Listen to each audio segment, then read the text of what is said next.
Ensonga z'okubulankanya ensimbi mu ofiisi ya Ssaabaminisita zandibanga mu kiseera zongera kulanda oluvannyuma Ababaka ate okusaba eyali Ssaabaminisita Profesa Apolo Nsibambi naye yayanjuleko eri akakiiko kano olw'emivuyo egy'okubulankanya ensimbi ate nga naye gimukwatako.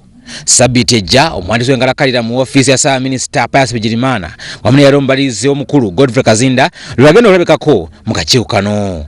Ababaka baagala yaliko Ssaabaminisita naye akunyizibwe olw'okugoba omukungu omu amanyiddwa nga Shaban era afuba okulaba ng'ensimbi z'okubudaabuda obukiikakkono tezibbibwa.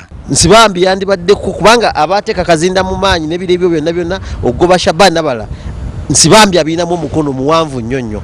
The former Prime Minister Professor Apolo Nsibambi, we still see him. We see his hands. We see his hand in this saga in the Prime Minister's office when he was still serving as the Prime Minister.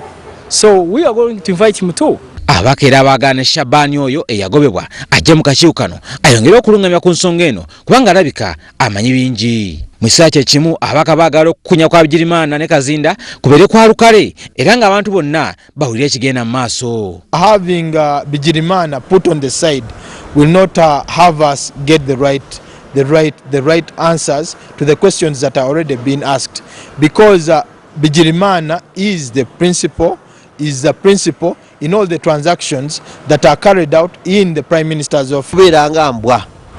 Embwa bweraba akamyuneko ko nga birwana tetawaana ekisobola okufa kyekola kyerya.